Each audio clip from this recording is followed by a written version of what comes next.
WhatsApp पे कचरा के उतरता है, उसे इतिहास मान के प्रारंभ हो जाता है। गांधी को गाली देते हैं वो जिनके खुद के पता नहीं कि क्या क्या किए हैं उन्होंने। और जिन्होंने हाथ बांधे हो, जो जवान लड़के सोचते हो कि मैं सही नहीं बोल रहा हूं।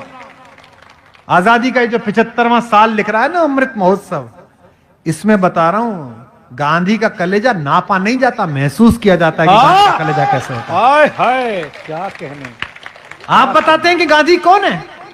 इतिहास की किताब पढ़िए, ये व्हाट्सएप पे सुबह सुबह जो तुम्हें एजेंडा भेजा जाता है ना, जिसे तुम पोटी करते समय पढ़ते हो, उसी लायक ही है वो, क्योंकि उन्होंने भी व्हाट्सएप पे पोटी करी है जो उन्होंने भेजी है आपको। अच्छी बात है। 1932 में पत्रकार लिखे और इस बात को फेसबुक पे लिखना, मैं फर्जी राष्ट्रवादी नहीं हूं कि आपको कोई झूठ बोल के चला जाऊं। 1932 में गोलमेज सम्मेलन में गए थे बापू, सुनो कुणाल, और इंग्लैंड के महाराज ने उनसे मिलने की मंशा जाहिर की। चर्चिल कहता था अधनंगा फकीर है, हर अहंकारी ऐसा ही कहता है सत्य को। रावण भी कहता था कि फकीर है, ये कौन तपस्वी है, इसके साथ ये औरत क्यों रहनी चाहिए, मेरे पास रहनी चाहिए। चर्चिल भी कहता था अधनंगा फकीर है। तो राजा ने कहा कि बुलाओ मिलने के लिए गांधी को। तो आप कभी राजभवन गए हो मिलने के लिए राज्यपाल जी से, राष्ट्रपति जी से मिलने गए हो, तो वहां एक प्रोटोकॉल मिलता है। राष्ट्रपति जी को छुएंगे नहीं, इतनी दूरी पर बैठेंगे, जब इशारा कर देगा एडीसी तो आपको उठना पड़ेगा, ऐसा मिलता है ना प्रोटोकॉल। वो तो दुनिया का सबसे बड़ा आदमी था। और जिस इंग्लैंड का मैं राजा कह रहा हूं, वो आज का इंग्लैंड नहीं, 2/3 दुनिया का मालिक। यूनियन जैक के नीचे पूरी 2/3 दुनिया थी। उसके एडीसी ने लिखकर भेजा कि ग्रे कलर का कोट या ब्लैक कलर का कोट पहनकर आप आए।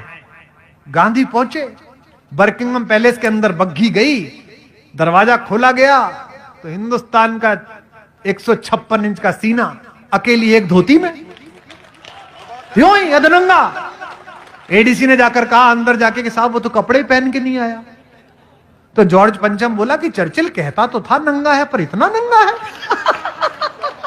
हाँ सच है, आप पढ़िए। गांधी से मिले कि ना मिले, एडीसी ने पूछा सर बुलाऊं का वापस भेज दूं। राजा को मस्खरी सूझी। राजा ने कहा देखे तो सही कौन आदमी है, पूरा देश खड़ा कर दिया आपने पीछे। उसने कहा बुलाओ अंदर। आया, दुनिया के सबसे बड़े आदमी के सामने हिंदुस्तान का सबसे कमजोर आदमी खड़ा है, और जिस हत्यारे को तुम महिमा मंडित करते हो वो नपुंसक था। 28 साल की उम्र में उसने एक बूढ़े अशक्त को गोली मारी। मर्द का बच्चा था तो किसी अंग्रेज में गोली मारता। मर्द का बच्चा था तो मारता किसी ऐसे आदमी को गोली। राम नाम जपते हुए एक बूढ़े को गोली मारकर आप उसे क्रांतिकारी बता रहे हैं। क्या बात। मैं जो टिप्पणी पढ़ रहा हूं सुनेगा, बैठिए आप विराजिए। मैं बहुत बहुत आपका आभार व्यक्त करता हूं, बहुत धन्यवाद। ये मैं इसे आपका प्रेम समझ के लगा लेता हूं। और राजा ने पूछा मुस्कुराते हुए गांधी से, एक धोती में गांधी खड़ा है, ब्लैक एंड व्हाइट में, सोच के देखना वो दृश्य है। आज ये जरा जरा सी बात पर अमेरिका के सामने घिग्गी बांधने वाले, चीन के सामने घुटने टेक देने वाले, जरा जरा सी घुड़की पे बिल में अंदर घुस जाने वाले नेतृत्वों से पूछना चाहता हूं, चाहे इनकी सरकार का हो चाहे उनकी सरकार का हो। 1932 में गांधी खड़ा है इंग्लैंड में राजा के महल में अकेला। राजा ने पूछा well mister Gandhi, where are your clothes, तुम्हारे कपड़े कहां गए।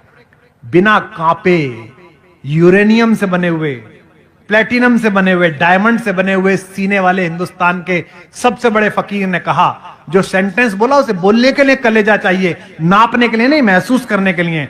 उसने कहा, हिंदी में सुनाता हूं जो अंग्रेजी में कहा, नॉट इवन माइन, तुम्हारे कपड़े कहां गए। उसने कहा मेरे छोड़ो महाराज, मेरे पूरे देश के कपड़े तो चुरा कर आपने पहन लिए।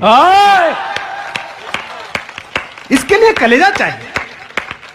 आपका चाचा अच्छा हो सकता है, आपके बाप अच्छे हो सकते हैं, पर इससे मेरा बाबा बुरा कैसे हो गया यार। आप अजीब आदमी है भाई, क्या कहने।